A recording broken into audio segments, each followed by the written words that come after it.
Ötən il ərzində asan müraciətə 11400 müraciət daxil olub. Problemlər sözü gedən sistem vasitəsilə aidiyyatı qurumlara yönləndirilib.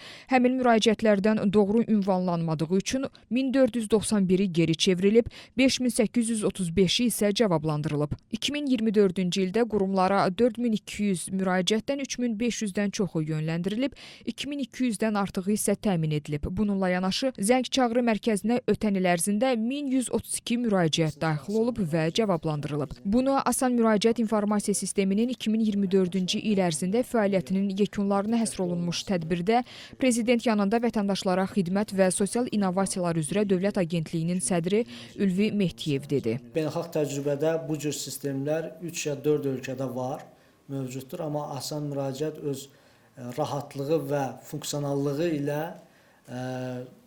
demək olar ki, beynəlxalq təcrübədə ən yaxşı bu tipli sistemlərdən biridir və təsadüfi deyil ki, BMT-nin Cənub platforması çərçivəsində gördüyünüz kimi xüsusi mükafata da layiq görülübdür. Bu sistemdə olan, qoşulan, inteqrasiya olunan təşkilatlara və onların nümayəndələrinə də xahiş və tövsiyə edərdim ki, asan müraciət vasitəsilə daxil olan müraciətlərə həssaslıqla yanaşılsın, problemlərin həllinə cavabsız, ümumiyyətlə sual, cavabsız müraciət olmasın.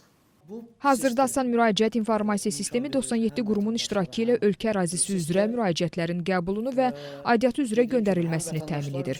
Bu günədək 25 minə yaxın istifadəçi Asan Müraciət mobil tətbiqi vasitəsilə qeydiyyatdan keçib. Qeyd edək ki, Asan Müraciət Prezident İlham Əliyevin sərəncamı ilə 2020-ci ildə yaradılıb. Bu günədək 25 minə yaxın istifadəçi Asan Müraciət mobil tətbiqi vasitəsilə qeydiyyatdan keçib. Bu, həm vətəndaşlarımızın problemlərin həllində iştirakçılığını təmin etmək üçün unikal bir sistemdir. Eyni zamanda dövlət qurumları, dövlət təşkilatları üçün də problemi vətəndaşların vasitəsilə daha operativ müəyyən etmək və ona çevik reaksiya vermək, o problemi həll etmək üçün yaradılmış bir sistemdir. Növbəti illərdə təbii ki, bu asan müraciətdən istifadə sayı və imkanları daha da genişləndiriləcəkdir. Tədbirin sonunda müraciətlərə baxılmasında fərqlənən müxtəlif qurumlara, fəallığı ilə seçilən vətəndaşlara təşəkkürnamələr təqdim olundu.